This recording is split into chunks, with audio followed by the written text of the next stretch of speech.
ബഹുമാനപ്പെട്ട ഹുസൈൻ ബിൻ ആമിർ റളിയല്ലാഹു അൻഹു പറയാണ്, നുഅ്മാൻ ബിൻ ബഷീർ റളിയല്ലാഹു അൻഹു പറയുന്നത് ഞാൻ കേട്ടു. അദ്ദേഹം മിമ്പറിന്റെ മുകളിൽ കയറിക്കൊണ്ട് പറഞ്ഞു, അഅ്താനി അബി അത്തിയ, എൻ്റെ പിതാവ് എനിക്കൊരു പാരിതോഷികം തന്നു. അപ്പം എൻ്റെ ഉമ്മ അംറ ബിൻത് റവാഹ ഉപ്പയോട് പറഞ്ഞു, ലാ അർള, നിങ്ങൾ മകൻക്ക് കൊടുത്ത ഈ പാരിതോഷികം ഞാൻ തൃപ്തിപ്പെടൂല, ഹത്താ തുഷ്ഹിദ റസൂലുള്ളാഹി സ്വല്ലല്ലാഹു അലൈഹി വസല്ലം, ഈ കൊടുത്തതിൻ്റെ മുത്തുനബിയെ നിങ്ങൾ സാക്ഷിയാക്കണം, എന്നാലേ ഞാൻ തൃപ്തിപ്പെടുകയുള്ളൂ. അങ്ങനെ മുത്തുനബിയുടെ അരികിൽ പോയിട്ട് പറഞ്ഞു, നബിയെ, ഇന്നി അഅ്തൈതു ഇബ്നി മിൻ അംറ, അംറയിൽ നിന്ന് എനിക്ക് ജനിച്ച കുട്ടി നുഅ്മാൻ ബിൻ ബഷീർ, അദ്ദേഹത്തിന് ഞാൻ ഒരു പാരിതോഷികം കൊടുത്തു. അപ്പം എൻ്റെ ഭാര്യ പറഞ്ഞു, തങ്ങളെ സാക്ഷിയാക്കിയാലേ അവൾ തൃപ്തിപ്പെടുകയുള്ളൂ എന്ന്, അതുകൊണ്ട് തങ്ങളെ ഞാൻ സാക്ഷിയാക്കുകയാണ്. അപ്പം നബി തങ്ങൾ ചോദിച്ചു, അഅ്തൈത സായിറ വലദിക മിസ്ല ഹാദാ, നിങ്ങൾ നുഅ്മാൻ ബിൻ ബഷീർ എന്ന് പറയുന്ന ഈ കുട്ടിക്ക് കൊടുത്തതുപോലെ മറ്റുള്ള കുട്ടികൾക്കും പാരിതോഷികം കൊടുത്തിട്ടുണ്ടോ എന്ന് ചോദിച്ചു.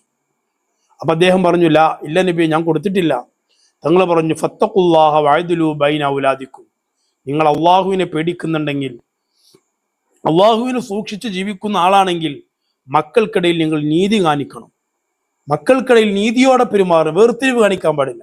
ഒരു മകനക്ക് കൊടുക്കുക, മറ്റു മകനക്ക് കൊടുക്കാതിരിക്കുക, ഒരു മകനക്ക് എല്ലാ സൗകര്യവും കൊടുക്കുക, മറ്റേ മക്കൾക്ക് ഒരു സൗകര്യം കൊടുക്കാതിരിക്കുക, അങ്ങനെ ചെയ്യാൻ പാടില്ല. മക്കൾക്കിടയിൽ ഒരു വേർതിരിവും മാതാപിതാക്കൾ ചെയ്യരുത്. അള്ളാഹു ഇഷ്ടപ്പെടാത്ത കാര്യമാണത്. മക്കളെല്ലാവരും ഒരേപോലെയാണ്. ഒരു മകനക്ക് എല്ലാ സൗകര്യം ചെയ്തു കൊടുക്കുക, മറ്റേ മകനക്ക് അത് കൊടുക്കാതെ അവനെ താഴ്ത്തി കിട്ടുക. ഒരു മകനക്ക് നല്ല ഭക്ഷണം കൊടുക്കുക, മറ്റവനക്ക് കുറച്ച് താന്ന ഭക്ഷണം കൊടുക്കുക. ഒരു മകനക്ക് സമ്പത്ത് കൂടുതലുള്ളത് കൊണ്ട് എപ്പോഴും അവനെ സ്നേഹിച്ച് അവൻ്റെ വീട്ടിൽ പോയി നിൽക്കും മാതാപിതാക്കൾ. മറ്റേ മകനക്ക് അത്ര സാമ്പത്തികമില്ല, അപ്പൊ അവൻ്റെ വീട്ടിൽ പോയി നിൽക്കൂല. അങ്ങനൊന്നും ചെയ്യാൻ പാടില്ല.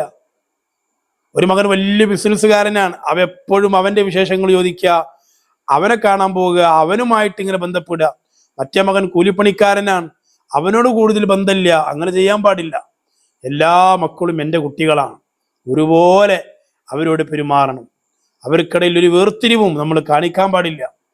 അത് മൂത്തവരാണെങ്കിലും രണ്ടാമത്തവനാണെങ്കിലും മൂന്നാമത്തവനാണെങ്കിലും ഒരു 10 കുട്ടികളുണ്ടെങ്കിൽ ഒന്നാമത്തതും 10ാമത്തതും എൻ്റെ മകനാണ് എന്ന ചിന്തയിലൂടെ വേർതിരിവ് കാണിക്കാതെ എല്ലാവരോടും തുല്യമായ രീതിയിൽ പെരുമാറണം. അള്ളാഹുവിനെ പേടിക്കുന്നുണ്ടെങ്കിൽ മക്കൾക്കിടയിൽ തുല്യത, നീതിയോടെ പെരുമാറണമെന്നാണ് മുത്തുനബി പറഞ്ഞത്. അതുകൊണ്ട് മക്കൾക്കിടയിൽ ഒരു വേർതിരിവ് നമ്മൾ കാണിക്കാൻ പാടില്ല.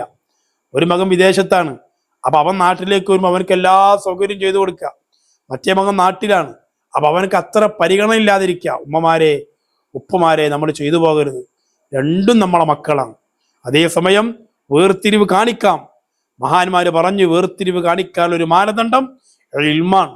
ഒരു മകൻ വലിയ ആലിമാണ്, വലിയ പണ്ഡിതനാണ്, അങ്ങനെയാണെങ്കിൽ മറ്റുള്ള മക്കളെക്കാൾ അവനക്ക് സ്ഥാനമുണ്ട്. അത് ഏത് നിലക്കാണ്? അവന് ആലിമാണ് എന്ന നിലക്കാണ്, മകൻ എന്ന നിലക്കല്ല.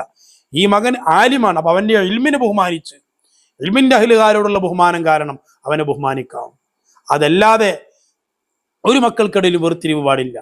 അപ്പൊ വേർതിരിവിനുള്ള ഒരു മാനദണ്ഡം അത് സമ്പത്തല്ല, അല്ലെങ്കിൽ വലിയ ജോലിയല്ല, നിറമല്ല, മറിച്ച് അവന്റെ ഇൽമാണ്, അവൻ ആലിമാണ്, പണ്ഡിതനാണ്.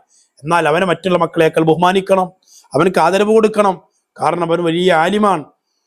അതല്ലാതെ ഒരിക്കലും മറ്റൊരു മാനദണ്ഡവും മക്കൾക്കിടയിൽ വേർതിരിവ് കാണിക്കാനില്ല എന്ന് നമ്മൾ മനസ്സിലാക്കേണ്ടതുണ്ട്.